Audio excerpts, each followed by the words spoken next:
This is Quantum Zilch, and I'm Dennis Regan. Thanks for coming. We're going to start today's episode off with a segment called the SQRPR. That stands for Super Quick Robot Progress Report.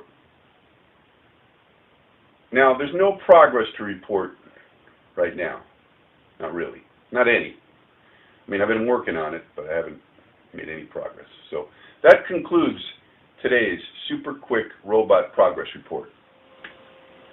Okay, well, a lot of you know that I am here in this abandoned factory, and I wander around the factory from time to time looking for different things, for parts for the robot or for different projects that I'm working on.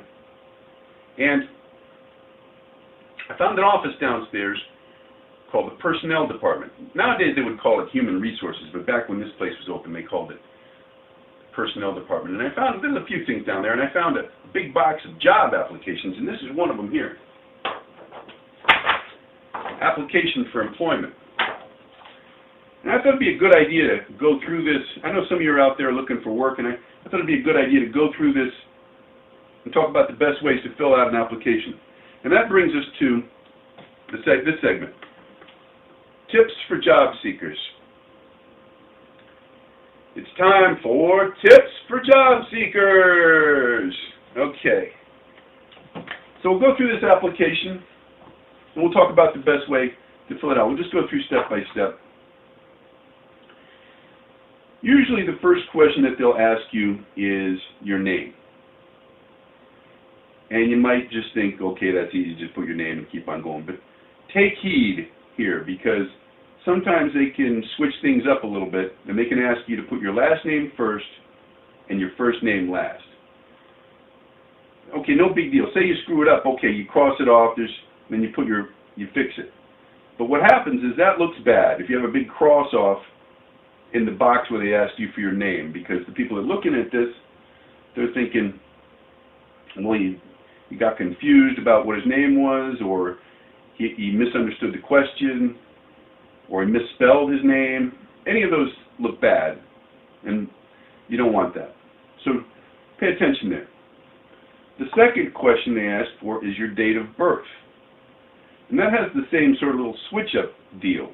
Like they can ask for the month first, or they can ask for the day first sometimes.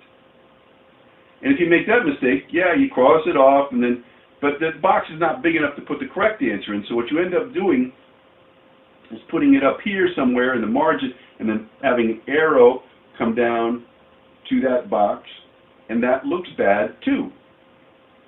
Especially if you made a mistake in number 1, your name, and now you've made a mistake in 2, that's really going to reflect poorly on you as an applicant, especially if you're applying for some sort of a clerical position. So take your time through that. Now, this third question on here is gender. They're asking for your gender. And most of you will just breeze through that, no problem. But let's just hypothetically, say you make a mistake there, okay? And you've also made a mistake on number 2, the date of birth, and your name. You don't want to turn this application in. Even if you got everything else perfect throughout the whole application, you don't want to turn this one in, because that's going to really look bad. So ask him for another application, and play down the fact that you made all these mistakes. You don't want to go up there and say, look, I made a mistake with my name, my date of birth, and my gender. Could I please have another application? No. Just say, make something up. Say I spilled coffee all over it, or I lost track of it, I misfiled it, whatever. No, you don't want to say misfiled it either. Okay, so we're moving on here. Next question. Salary desired. Of course. I put of course. You can put absolutely, of course. Next question they ask here. Do you have any physical limitations? I cannot fly.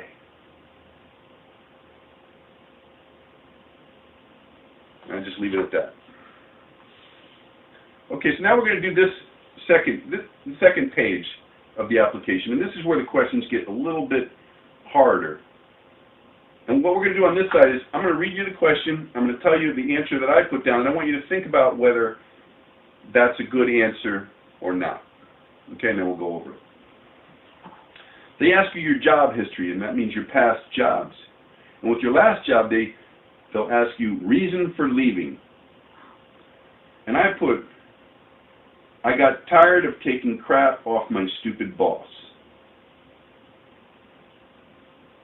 Do you think that's a good answer to put?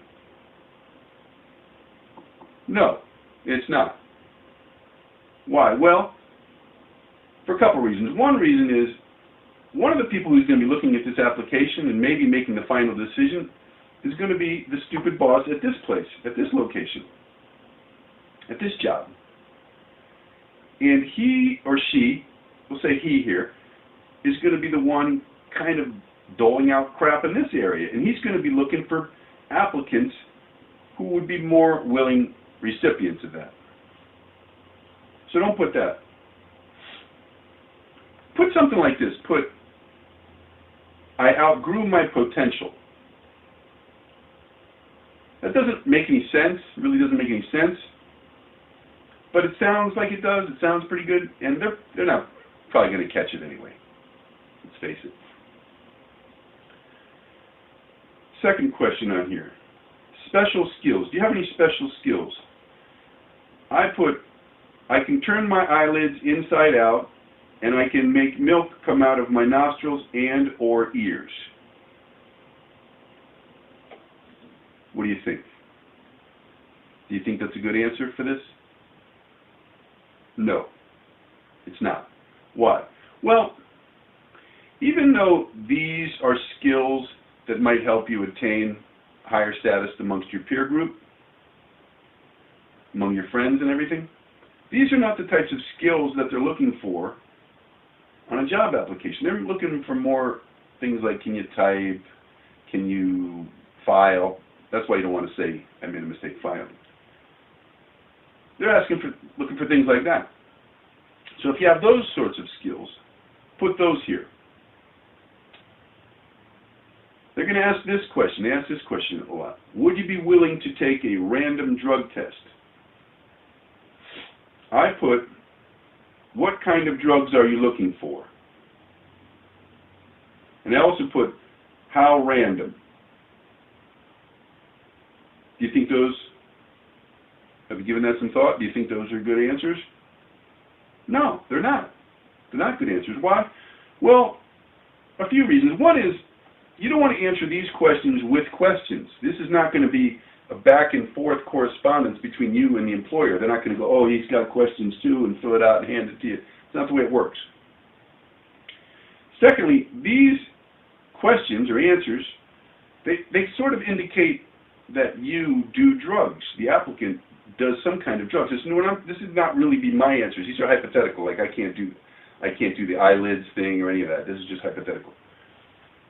So you don't want to give them an indication that you do some kind of drugs and you would have some concern about the testing. When they ask you, would you be willing to take a random drug test, simply put yes. Put a big, fat yes. Then later, when you've got the job, hopefully you get the job, and later they come up and say, it's time for your random drug test. You go, what? I don't know. What are you talking about? They say, you agreed to this. No, I didn't. Well, they'll show you the application. On the application, you agreed to take random drug tests. You go, I must have been high if I did that. I must have been hopped up on something. You deny it, and then you just cross that bridge when you come to it. But by this time, you've got the job. And so hopefully, you've got the job. Well, if you do well on this application, that'll bring you to the next part of the process, which is the job interview. Okay, so now you've reached the interview part of the process. And you really want to look your best when you show up for a job interview. You really do. And I recommend that guys wear a tie. Guys wear ties. And I think you should get a tie that's really a cool color. Like, I recommend gold. I think you should have a gold tie. That's why I got this one. And if you can't find a gold tie, then silver. Something like silver. And you ladies, don't wear a tie, but you should make sure you apply plenty of mascara and concealer. and some lipstick, some nice ruby red lipstick or something along those lines. So they're going to try and ask you questions like, they're going to try to trip you up a little bit at this interview. They're going to ask you questions like, where do you see yourself in 5 years? Now, you don't want to answer it like this. You don't want to say, I don't know, I'd probably just still be looking for a job, still be looking for work. No, that doesn't have enough confidence. You want to have you want something that exudes a little bit of confidence, but you don't want to be overconfident. You don't want to say, well, 5 years from now, I expect to be the regional vice president in charge of marketing and everything in this firm here, and I should be your boss, and I'll probably be deciding what to do with you. No, that's too cocky, too much. You want to find some middle ground there, so do that. Be ready for that. They're also going to ask you, what would you consider to be your biggest faults? Now, there's a saying, honesty is the best policy. But that's not accurate. That's not accurate. Whoever came up with that saying was not being completely honest. Right? I mean, you don't want to go in there, you don't want to answer that with, well, I'm a quitter. I'm really a quitter. I never finish anything. And I'm a kleptomaniac. Big time kleptomaniac. I steal. It's been a problem.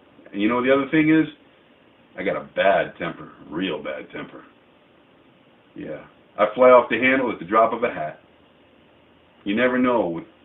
Even though there's a couple of metaphors in that saying, in that answer, and we're gonna talk about metaphors later on in another episode. You might think the metaphors are impressing these people, but it's not. You know what they're hearing? They're hearing bad temper. And they're worried about maybe you going berserk in their workplace. So honesty is not the best policy here. You want to come up with things that sound like faults, but they're not really necessarily faults. Like, I might want to say, I'm a perfectionist. I'm too much of a perfectionist. I really am. And I'm a workaholic. Big time workaholic. And you know, the other thing is I'm too honest. I'm too honest. My friends tell me I'm too honest. I should be less honest. That's what my friends say. Okay, so just cheat it a little bit, like something like that. Now, they're going to ask you one final question, and that is there anything that you'd like to add? And you're thinking, man, I'm almost out the door. But you really want to answer this. You want to come up with... I'm going to give you two choices, A and B, and you can decide on which one you think is the best answer. Okay?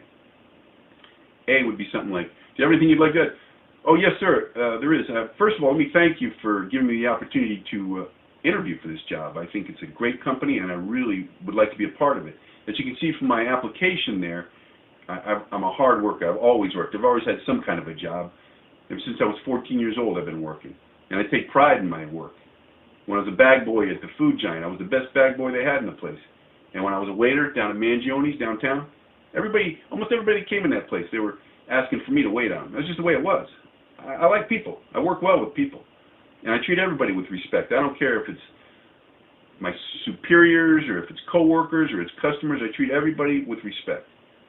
And I'm a responsible person, too. If I have a job, I show up on time. I do my job. I don't complain. I don't cause problems.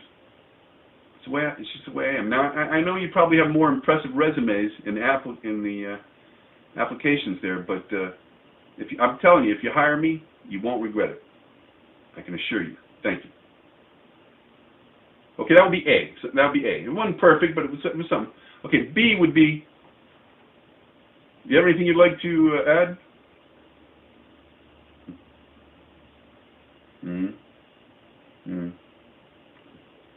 Can't think of anything. I guess not. No.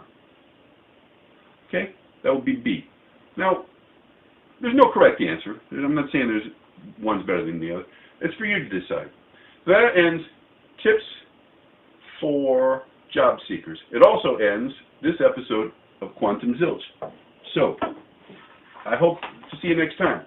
In the meantime, take care of yourself and look out for each other.